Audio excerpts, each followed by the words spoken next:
Chapitre 54 La loi universelle.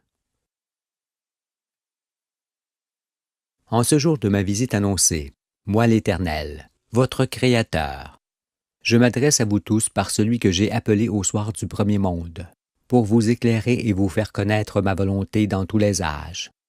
Par mon Fils unique, je vous apporte la lumière et les règles de la vie, afin que la liberté, la justice, la paix et l'ordre soient à jamais la sainte union des peuples sous le soleil. Votre existence sera dorénavant accompagnée de mes préceptes et de mes ordonnances, qui vous maintiendront éloignés du mal, et vous garderont intègres et libres durant tous vos jours. Aussi, dans vos pays, il n'y aura point de gouvernement, ni de puissance au-dessus de la ville sainte, qui sera la plus haute autorité après moi, votre Dieu. La cité de mon royaume, dans laquelle vous vivrez, est la ville sainte qui exercera sa souveraineté sur elle-même, selon les règles que je vous inculque, pour garder votre âme vivante et vous mettre à l'abri de tout danger. Pour rester saint d'esprit et responsable de ses actes, chacun se jugera par ma loi. Il pourra alors veiller à ce que personne ne tente à nouveau de s'asseoir sur mon trône pour imposer sa volonté, car je n'ai donné à aucun homme le droit de régner sur l'homme, qu'il n'a point créé. Les 12 juges. Les fondements de la cité et le traitement de ses affaires reposeront sur un comité, qui sera aussi un tribunal qui rendra la justice chaque mois. Cet organisme public sera composé en permanence de 12 juges. Ces hommes seront tous volontaires, mariés, pères de famille et exempts de maladies graves. Tous auront plus de 50 ans. Ils se distingueront par leur sagesse et leur moralité. Ils ne jouiront d'aucun privilège et n'auront d'autres droits et pouvoirs que ceux que ma loi donne à chacun de vous. Irrépréhensibles, ils seront mes fidèles serviteurs. Pour faire appliquer leurs décisions de justice, qui seront irrévocables, ils demanderont aide aux habitants de la cité. Tous les mois, ils tiendront séance ensemble avec leur épouse à leur côté, mais ne seront que 12 voix. Il n'y aura point de juge unique. Telle est ma volonté. Toi donc, qui seras en charge de statuer, tu prendras mon nom, et tu jugeras par moi en mon nom, et non par toi au nom du peuple. Dans mon temple, tu es le défenseur de la terre et de tout ce qui vit. Ange de Dieu, tu ne dois jamais faillir dans tes jugements, car c'est avec mon esprit que tu statueras pour honorer mon nom et accomplir ma volonté. La vérité ne peut supporter le partage. C'est pourquoi tout jugement devra faire l'unanimité des 12 juges. S'il ne peut en être ainsi après 3 séances successives, le jugement sera annulé. La culpabilité et les sanctions. Lorsque sa culpabilité sera flagrante et incontestable, l'accusé sera arrêté et conduit devant ses juges, qui décideront de son châtiment en fonction de son âge et de la gravité de sa faute. Mais nul ne doit être montré du doigt, accusé, retenu, jugé ou condamné, uniquement sur des présomptions ou de simples convictions. Si toutefois celui qui a commis une faute irrémissible échappe au jugement de ses frères, il sera châtié au double par moi, l'Éternel. Seul moi, ton Dieu, qui t'ai créé à mon image, je décide des punitions que le tribunal de la cité infligera aux pécheurs. Voici, selon la gravité de son crime, le malfaiteur sera jeté hors de la cité pour un temps ou pour toujours, ou humilié publiquement, ou sévèrement corrigé sans être mutilé, ou encore puni de mort. Il n'y aura point d'autre châtiment. Chaque tribunal décidera des manières d'appliquer ces sanctions.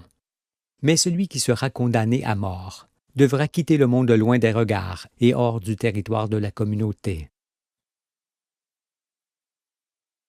L'emprisonnement ne doit en aucun cas faire partie des punitions infligées au pécheur, car, privé de sa liberté, celui-ci perd progressivement ses facultés et la possibilité de son rachat. La détention doit seulement permettre de retenir le coupable avéré, pour le juger et le châtier. Et lorsqu'elle s'imposera, l'accusé sera entravé et retenu de force à son domicile ou ailleurs, au milieu des siens. Les mœurs. Voici les instructions de l'Éternel, ton Dieu, sur tes comportements habituels. Tu n'auras point d'autre Dieu devant ma face, ni d'autre loi que ma loi. Tu ne feras point de figure, de figurine, de sculpture quelconque ou de statue représentant des personnages dans lesquels tu te confies et devant lesquels tu te prosternes. Car moi, l'Éternel, ton Dieu, je suis un Dieu jaloux. Tu ne prendras pas le nom de l'Éternel, ton Dieu, en vain, car l'Éternel ne laissera point impuni celui qui prendra son nom en vain. Tu accorderas à l'homme et à la femme les mêmes droits. Tu n'établiras point de hiérarchie. Tu honoreras ton père et ta mère, afin que tes jours se prolongent dans le pays que l'Éternel, ton Dieu, te donne. Tu ne tueras point. Tu ne commettras point d'adultère. Tu ne convoiteras point ce qui appartient à autrui. Tu ne déroberas point. Tu n'opprimeras point tes semblables. Tu ne seras point médisant. Tu ne porteras point de faux témoignages contre ton prochain. Tu ne t'abstiendras point de dire la vérité en toutes circonstances.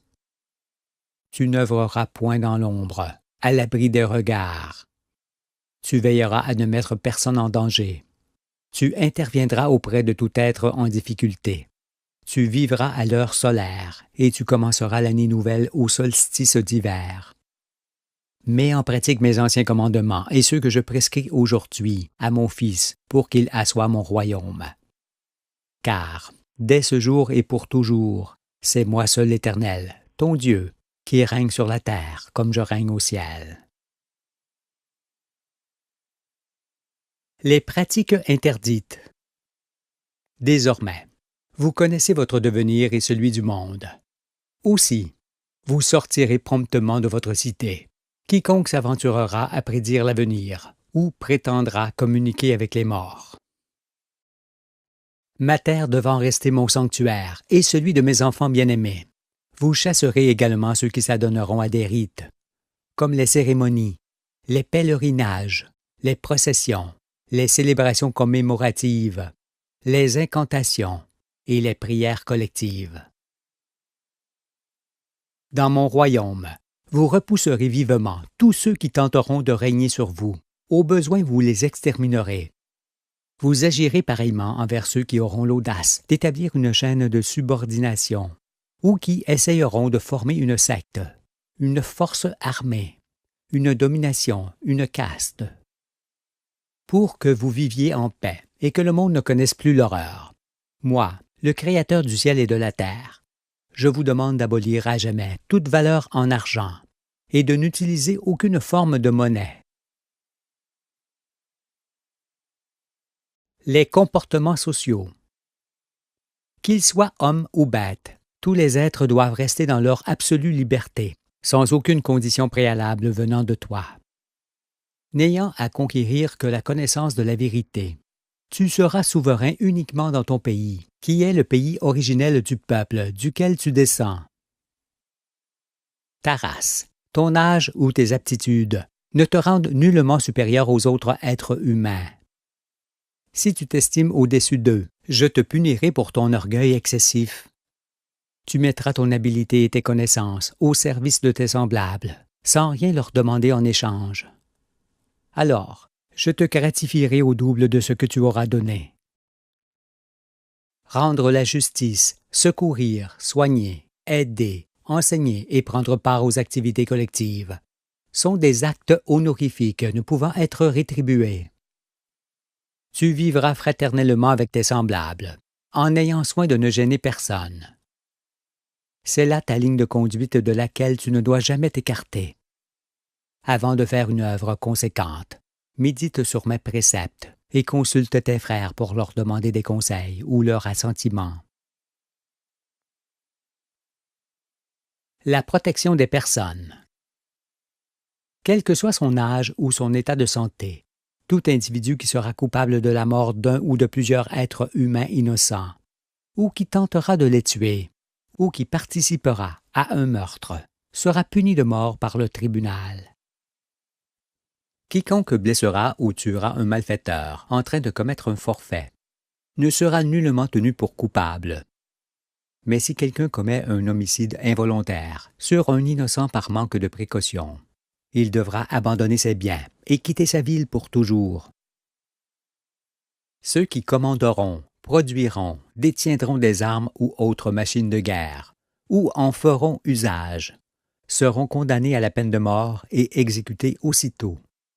Car tuer l'homme ou se préparer à le tuer, c'est lever la main contre moi, l'Éternel, ton Dieu. Seront pareillement éliminés ceux qui feront volontairement souffrir des êtres humains innocents, en les retenant prisonniers, en les forçant à faire ce qu'ils ne veulent pas, en les privant d'eau et de nourriture, en leur faisant subir des supplices, des offenses ou des sévices, en modifiant leur esprit, en les terrorisant ou en les séparant de force de leur famille. Cette sentence ne s'éteindra point dans le temps. Toute personne qui maltraitera son conjoint, ses enfants, ses parents ou un animal devra être réprimée. Si on ne peut parvenir à la ramener à la raison, le tribunal la punira sévèrement. Pour que vos enfants gardent un visage humain et ne deviennent la honte du ciel, vous priverez de leurs biens et expulserez vigoureusement de vos cités les homosexuels et tous ceux qui s'accouplent en groupe. Et vous punirez de mort toute personne qui fornique avec des bêtes, ainsi que les pédophiles, les incestueux et les violeurs.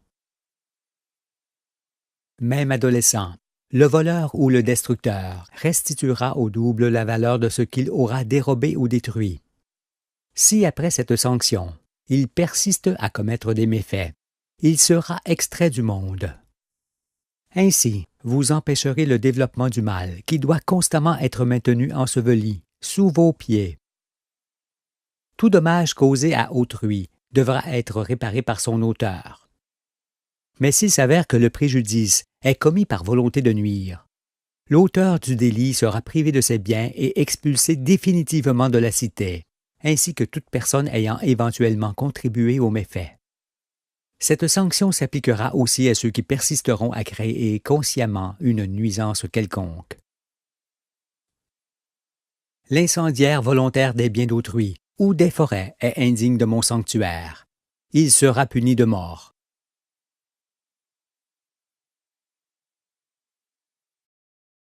La protection de la vie. Moi l'Éternel, ton Créateur, je te défends formellement de pratiquer la greffe d'organes ou d'autres parties du corps qui font l'objet de rejet. Préserve l'intégrité de tout être vivant. Une quelconque transformation de la nature par l'homme altère l'ordre originel et la vie de tous. Tu t'abstiendras alors formellement de modifier la nature des organismes vivants, sinon tu seras puni de mort et exécuté. Toute créature doit être conçue et venir au monde selon les règles de la nature. Tu pourras toutefois interrompre la vie d'un être à sa naissance, s'il est atteint de graves malformations. Quiconque aura des difficultés pour subvenir à ses besoins sera aidé par sa famille ou par la cité, car nul ne doit souffrir d'indigence et de pauvreté. Mais pour ne point l'amoindrir, tu n'assisteras point préventivement une personne valide.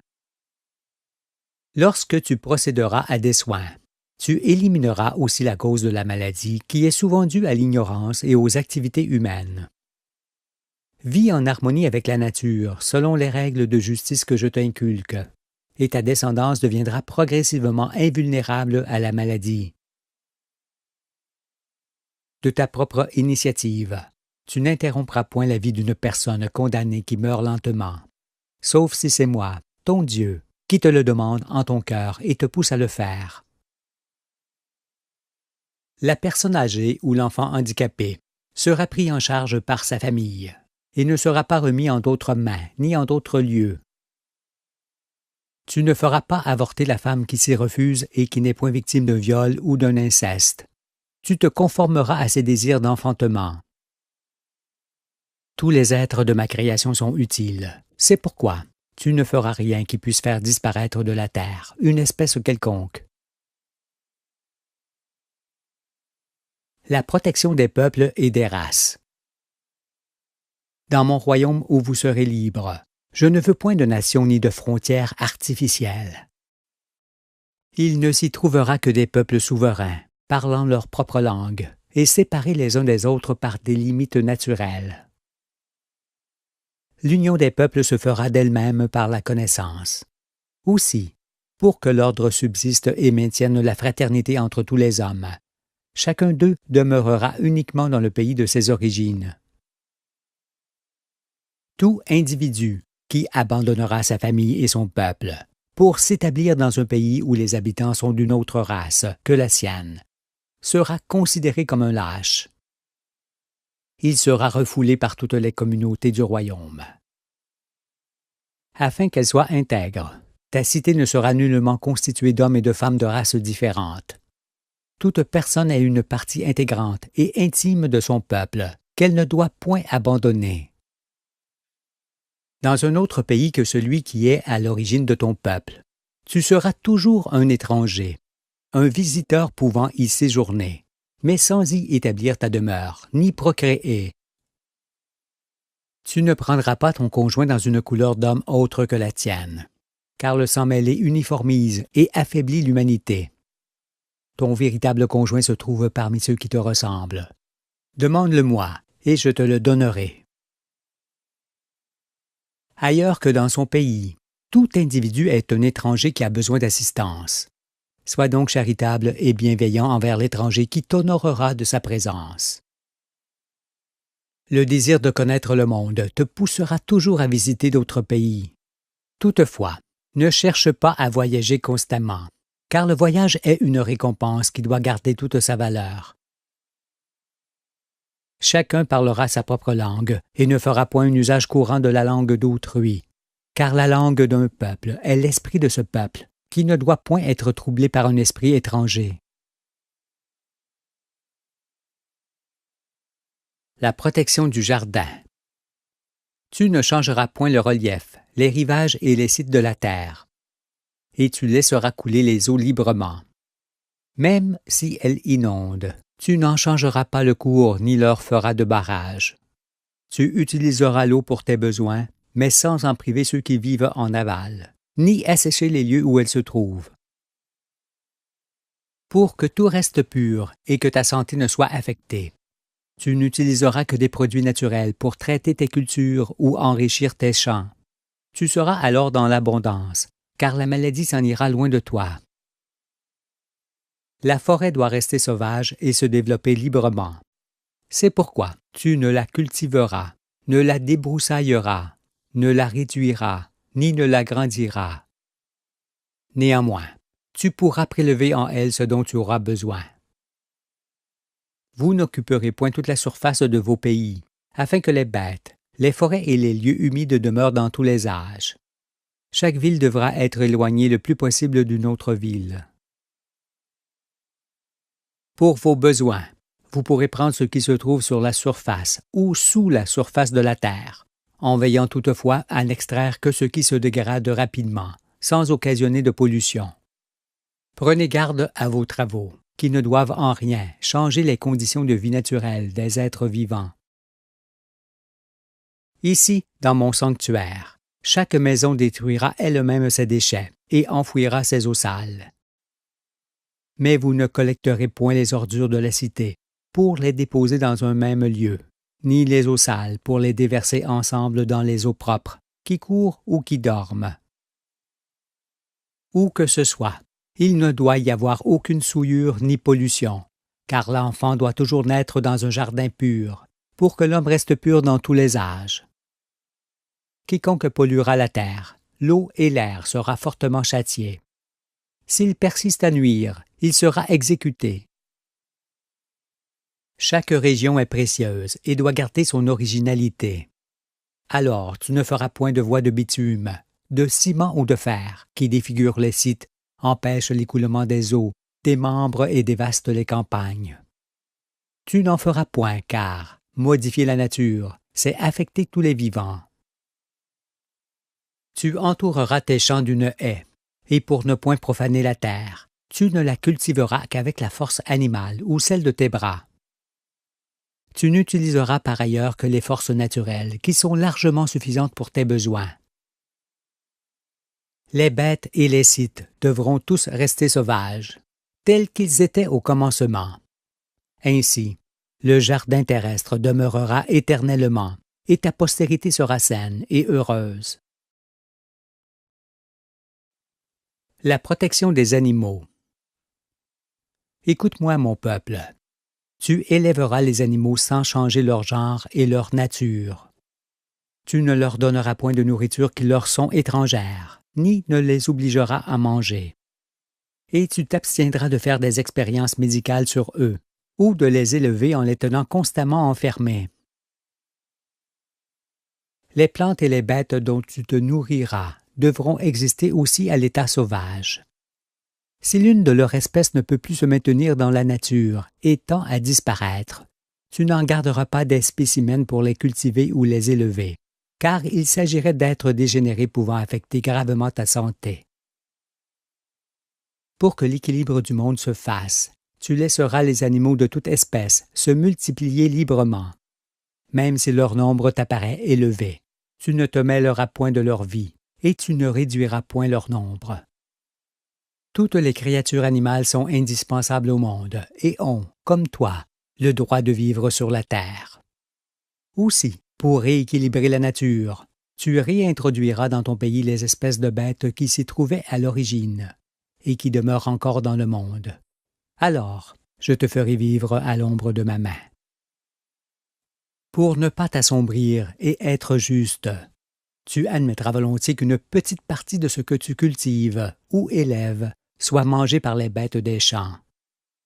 Lorsque les animaux auront retrouvé leur multitude, tu pourras chasser et pêcher avec modération pour nourrir ta famille. Et tu veilleras à ne pas tuer ceux que la loi de Moïse protège. Tu mangeras seulement l'animal que toi ou un membre de ta famille aura abattu, car l'Éternel n'agrée ce sacrifice que par la peine éprouvée en lui ôtant la vie. Tu rachèteras ainsi la vie d'un être innocent par ta peine. Sinon, ne le mange pas, de peur que moi, ton Dieu, je ne te maudisse. Tu ne captureras point les bêtes avec des pièges, pouvant les maintenir dans la souffrance. Et, pour les chasser, seules les armes utilisant la force humaine sont admises par moi, l'Éternel. Toute arme d'une autre nature sera bannie de mon royaume, où elle ne peut être tolérée. Tu ne braveras point les animaux par jeu, et tu ne les feras point se battre entre eux, ni ne les dresseras pour qu'ils attaquent l'homme. La cité et ses activités. La ville sainte du royaume est aussi ton Église, au sein de laquelle il n'y aura point d'autre directive que celle donnée par ma loi. Tu veilleras, alors, à ce qu'il ne s'établisse point de hiérarchie, de réglementation, de domination, d'obédience, de subordination, de dépendance, ni de prélèvement obligatoire. Toute famille de la tribu disposera d'une surface de terre qu'elle cultivera pour subvenir à ses besoins. Sois donc bienveillant et équitable avec tes semblables lors de la répartition des sols et des espaces. Pour qu'il n'y ait point de calamité, tu bâtiras ta cité loin des endroits dangereux, comme le sont les alentours des volcans, les lieux qui s'inondent ou s'ensevelissent, ainsi que les régions où le sol tremble ou peut glisser. Ta cité, que tu bâtiras dans des lieux non arides, devra se mêler discrètement à la nature. Et pour qu'elle reste dans les mesures humaines, sa taille devra toujours permettre d'en sortir en marchant peu de temps. Le nombre d'habitants de la ville sainte ne devra jamais dépasser les ressources du territoire nourricier, au milieu duquel elle sera bâtie. Lorsqu'elle sera formée et rendue viable en toute indépendance, plus de demeures ni d'édifices ne seront construits. Tu n'imagineras et ne réaliseras aucune œuvre éternelle. Et pour que tes enfants restent en contact avec d'autres enfants, tu ne feras pas ta maison isolée de la cité. Tu la dresseras avec celle des autres. Vous ne bâtirez point de maison sur maison pour habiter famille sur famille. Vous habiterez côte à côte seulement, et avec des maisons entourées de terre et suffisamment espacées les unes des autres. Chacun bâtira sa demeure selon sa conception personnelle et l'habitera, mais nul ne bâtira une maison pour qu'un autre l'habite. Tu ne construiras point de palais, de temples, de lieux du culte, d'édifices symboliques, ni quoi que ce soit de grandiose, car ce sont les œuvres de ceux qui sont déficients en esprit et enflés de vanité. Animé par le Saint-Esprit, ta cité sera une communauté composée de familles indépendantes, solidaires et fraternelles. C'est pourquoi, pour veiller au bien-être de tous, tu seras constamment à l'écoute des habitants. Pour te mettre à l'abri de maladies graves, tu te nourriras exclusivement de tes produits ou de ceux de ta cité. Et par la gratuité de toute chose, qui laisse libre cours à l'abondance, tu ne manqueras jamais de rien. Afin que les plantes, les bêtes et les hommes ne soient dérangés, tu n'éclaireras pas ta cité la nuit comme en plein jour, et tu ne feras point de vacarme, de jour comme de nuit, sinon tu seras expulsé. Pour que les êtres vivants soient toujours sereins et protégés, moi l'Éternel, ton Dieu, je te demande de ne jamais employer l'atome, ni toute autre matière explosive ou toxique. Quiconque se détournera de ce commandement sera puni de mort par le tribunal. Toute mise en œuvre de matières premières, pouvant occasionner quelque nuisance ou autre danger, devra obligatoirement s'effectuer à l'extérieur du territoire de la cité. Tu ne construiras point de véhicule ou autre engin, utilisant la combustion pour se mouvoir, car tu serais contraint de leur sacrifier la terre entière. Néanmoins, tu pourras pratiquer toute industrie qui n'a pas de conséquences malheureuses sur les êtres vivants. Ton plus grand ennemi étant l'inutile, tu ne produiras que ce qui est indispensable à ta vie et à celle de tes proches. Quoi que tu fasses, tu ne peux augmenter le nombre de tes jours, mais seulement les réduire si tu me désobéis. Car c'est moi l'Éternel, ton Dieu, qui t'anime de mon souffle. Pour que chaque chose varie d'une autre et enrichisse la diversité. Tu ne créeras aucune mode, ni ne feras de maison, de vêtements, d'objets ou quoi que ce soit d'uniforme. Homme ou femme, chacun se vêtira comme il l'entendra dans mon royaume, et fera ce qui lui plaira, en fonction de la loi. Lorsque vous vous mesurerez les uns les autres par des jeux, vous ferez attention à ne pas y laisser votre âme, car, lorsqu'on est vainqueur, on n'est pas forcément glorieux. La famille. L'union de l'homme et de la femme sera libre, et je la bénirai lorsque Ève perdra manifestement sa virginité, cela étant le seul acte solennel par lequel vous serez mariés devant moi, l'Éternel, votre Dieu. La famille est la force de l'homme. C'est pourquoi tu laisseras les enfants en âge de fonder une famille, libres de choisir eux-mêmes leurs conjoints, sans contrarier leurs projets. Tu veilleras seulement à ce qu'ils ne prennent pour époux ou épouse quelqu'un de leur parenté, ou une personne atteinte d'une grave maladie incurable et transmissible. Adam et Ève, je vous ai créé forme et empreinte, pour que vous puissiez vous épouser et que vos enfants naissent de votre amour. Mais votre sentiment d'attirance réciproque ne peut résister aux tempêtes soulevées par l'infidélité. Soyez donc fidèles comme le soleil et la terre le sont l'un envers l'autre. Car je punirai l'adultère par la solitude et des jours sans joie, pouvant entraîner la mort du pécheur.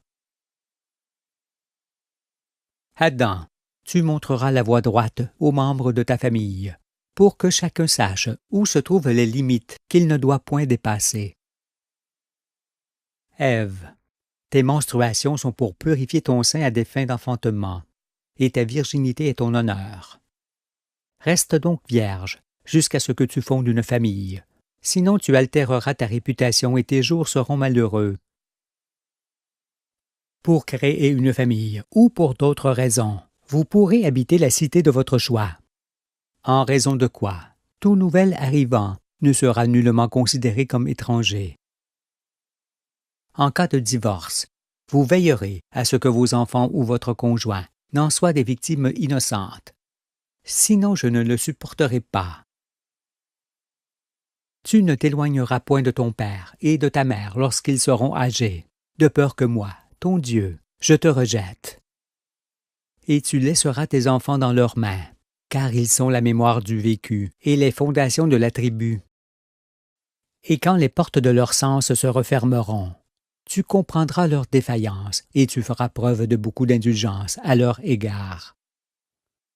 La tendresse, l'affection et les soins que tu leur dispenseras ne seront jamais de trop.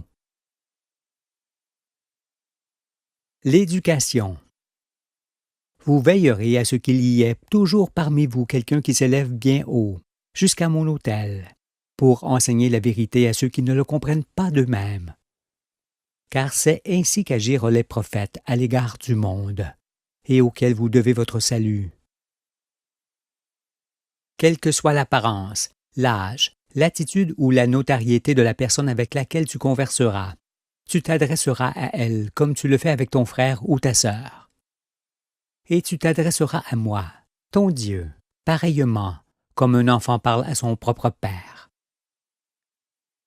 Tu circonciras le cœur de ton enfant dès qu'il sera en âge de discerner le bien et le mal.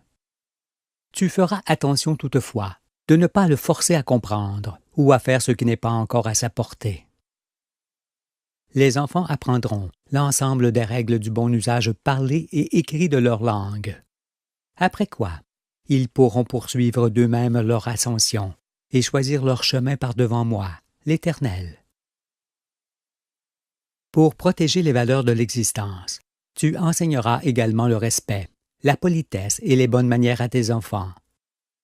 Tu auras alors soin de les tenir éloignés du blasphème, qui choque les consciences, ainsi que de l'impudicité, de la grossièreté et de toute chose obscène, qui blesse la pudeur. Pour que chacun garde son intégrité et ne s'éloigne du bon sens, vous ne formerez point de gens de tête d'un côté et des gens de main de l'autre. Vous veillerez au contraire à développer toutes les facultés d'un enfant.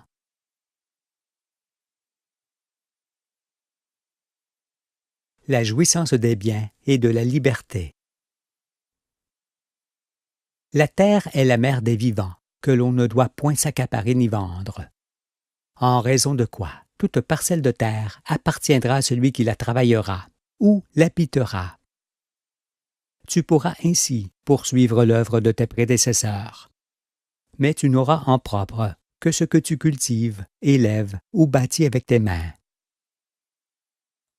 La maison familiale, les cultures et le bétail sont l'héritage naturel des enfants. Mais quiconque quittera la cité pour s'établir ailleurs perdra cet héritage. Et la maison non habitée et le champ non cultivé seront mis à la disposition de ceux qui en auront besoin. Moi l'Éternel, ton Dieu, je ne veux ni n'agréer aucun sacrifice de ta part à mon égard, car j'ai cela en aversion. Tu t'abstiendras alors de te priver des bonnes choses, ou de t'isoler, ou de te meurtrir, ou de te sacrifier pour attirer mes regards, ou encore de tuer des êtres pour me les offrir, sinon je te maudirai. Tu vivras paisiblement, sans te préoccuper des jours lointains. Tu profiteras au contraire du jour dans lequel tu te trouveras, car c'est moi, ton Créateur, qui prévoit tes lendemains, selon ma science dans laquelle tu n'as pas à intervenir. La récompense. Dans mon sanctuaire, vos morts ne seront pas morts, car je garderai leur âme pour la vie éternelle. Aussi, vous conduirez discrètement leur corps à leur dernière demeure, sans faire de spectacle ni de cérémonie. L'homme, ma créature bien-aimée, le plus grand commandement que je te donne, c'est de circoncire ton cœur, pour que tu puisses garder l'esprit de ta jeunesse et aimer mes œuvres telles que je les ai créées. Par l'amour que tu me témoigneras et par les saintes écritures de ton âme, je jure par moi-même de te faire vivre et revivre aussi longtemps que tu le mériteras. Car, en t'élevant et en t'approchant de moi, tu deviens éternel, mon enfant.